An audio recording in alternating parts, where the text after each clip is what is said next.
Hello, I welcome you all to Trinity English. Today we are going to discuss the first topic in the 10th class examination, that is reading comprehension. Previously we used to have 8 to 12, 8, 9, 10, 11, 12 questions. 2 will have 11 and 12 questions, and 5, 6, 7 questions. 5 questions we used to have under reading comprehension subjective.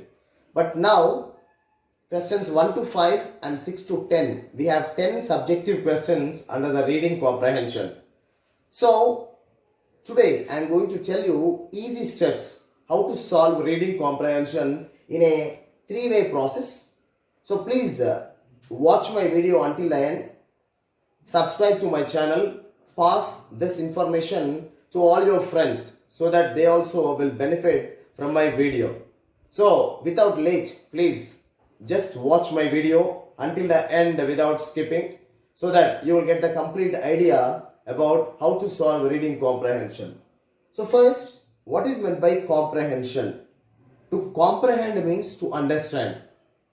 So here, reading comprehension means understanding something by reading the passage. See here, this particular reading comprehension is basically meant to test one's understanding of the reading. And here we have the capacity to understand the passage fully or completely. So now we will have this three-way reading comprehension. How this three-way reading comprehension is going to help us.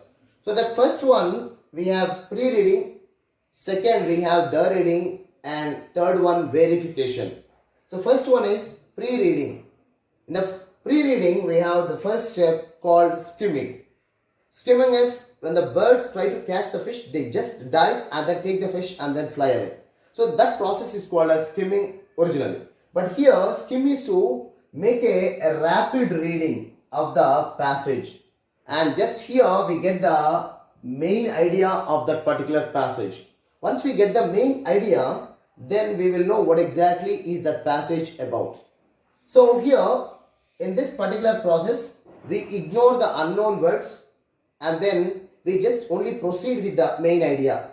And this is called the first reading. In the first reading, we go only with the main idea and we just simply ignore the unknown words. And the second step is scanning. And in the scanning, we have to go in depth of the passage. We have to underline the words. We have to underline the key sentences which is going to help us in understanding the passage. And next, we try to understand the complete passage so that we can write completely about that particular passage. And here, when we are supposed to understand this particular passage, then we use pen or pencil, and then we have to underline the words and the key sentences so that it will be useful to us. So here our eyes, head and brain, these three go in coordination with each other so that they will be understood in a proper way. So this is the second point, which is called as a scanning. Under the scanning we have here using of our eye. Now step 3. We have to look through the questions once we complete going through the passage 2 times. The moment we go through the questions, we understand how we are supposed to present the answers in a proper way. We also will know what is a question and what type of answer I am supposed to find out. And here we have to keep to the order of the questions as they appear. However, they are given in the same order with the same question number, we are supposed to present them in the same way. And here we have to read intensely the portion relevant to the answer. For example, if you think passage 1, in the passage, the first paragraph, third line and fourth line are our answer, you have to read through it properly and understand completely what exactly is it. And then at least we have to make 2 readings before you go through the questions, so that we already have complete idea about the passage. And here the fourth step is reread the passage. Once you complete looking through the questions, we have to reread the passage, so that basing on the understanding of the questions, it is very easy for us to search for the answer in the passage once again. So we have to reread the passage properly. And then step 5 is concentrate on vocabulary. See here in the examination, sometimes they ask you a word or a group of words or a phrase to explain.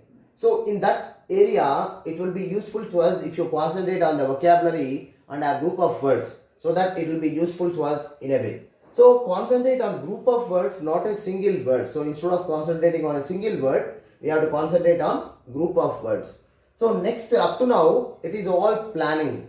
And the second step is the writing. The exact execution, whatever we are going to do. So up to now, we have already made a plan for our writing. Now the exact execution of writing.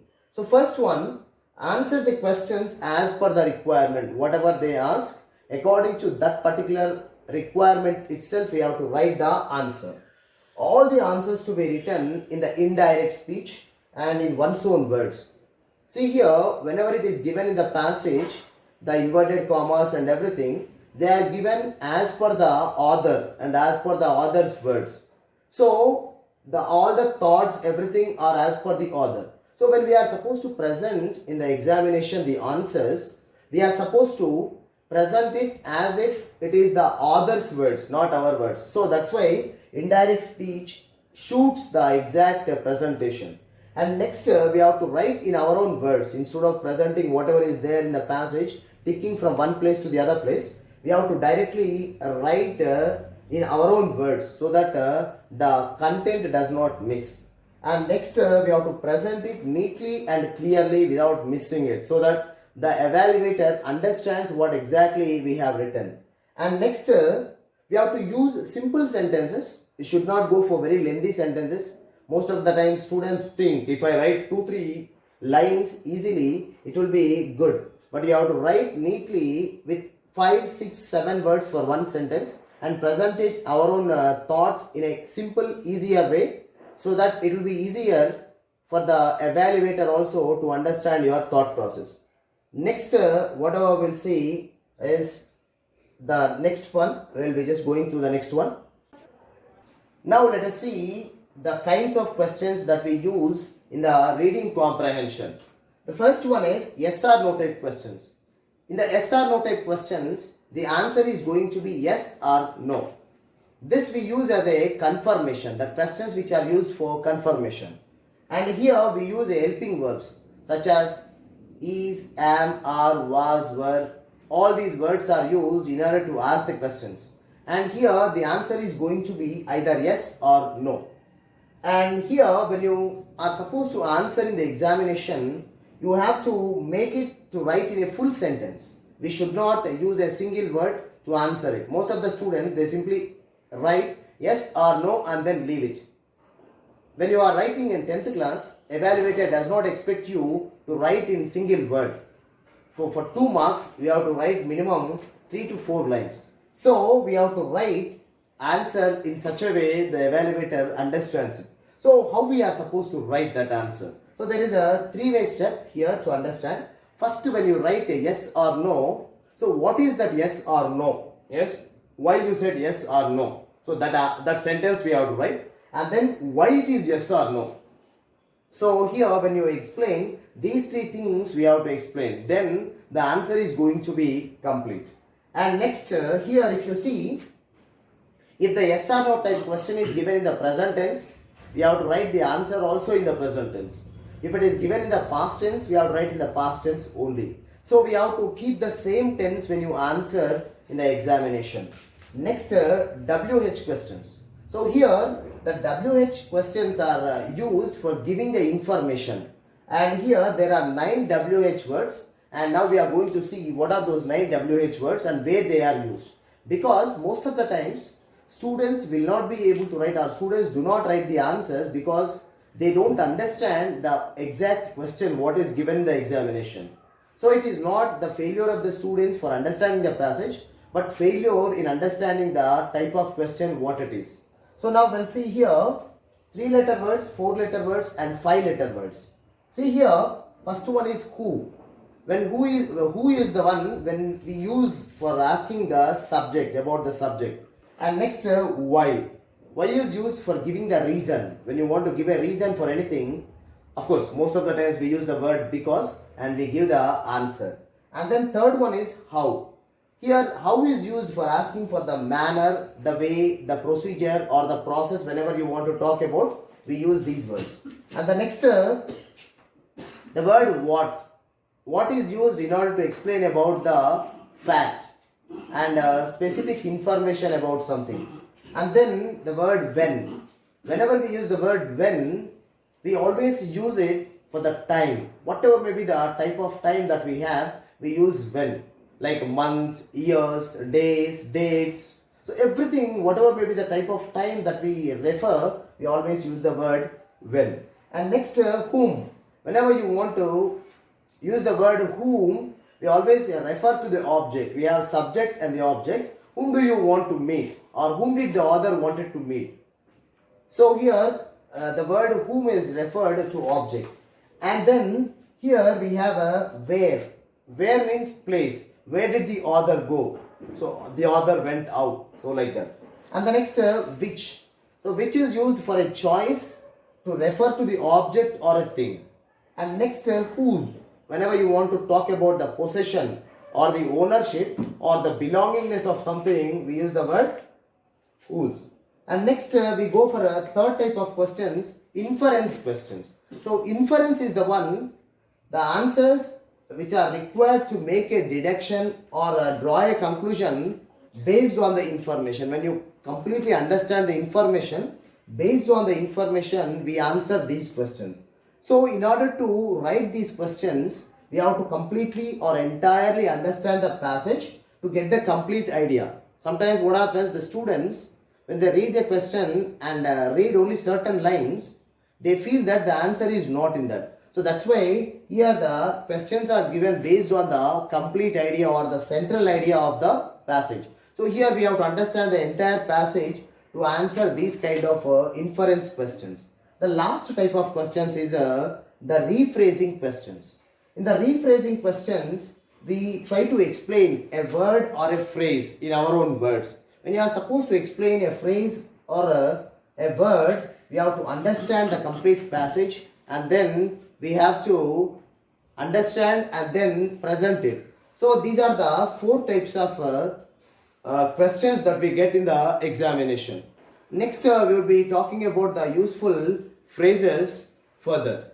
Now we will see what are the useful testing areas that they give the passages about. First one is they give about facts and figures. Second, they are given the data about something. And the third, we have sequence of events, narratives. Certain narratives are given like accidents and so many other things. And we are given the narrative.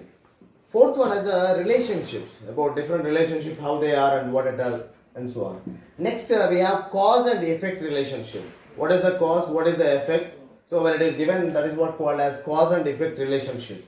Next we have features and aspects of something. What are the features, what are the aspects of something? And next the different conditions, maybe the lifestyle or whatever it may be. So it is given about that particular aspect. Next we have a comparison and contrast. So the comparison, what it is and so on too, or what are the differences about something, that particular part is given. Next we have the description, describing about a person, place, thing, object, process. So all those things we call it as a description.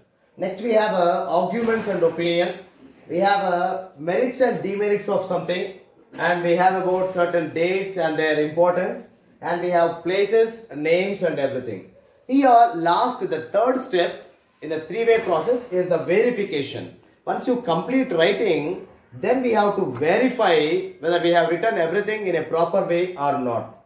Check the answers if they are written as per the question. Put the question and then check whether they have written all the answers in a proper way or not. Next, underline the keywords to make answers specific. Whatever the main ideas are there, you please underline the keywords in order to make the answer specific. And then check for grammatical errors if there are any grammatical errors written. And then last, make sure everything is presented properly. So everything is it in a proper way or not. So these are the three-way process that we follow in our reading comprehension. If we follow these steps, I'm sure you are going to get good marks. So now at the end, please subscribe to my video and then pass on to so many students so that they also benefit from my video. Thank you one and all.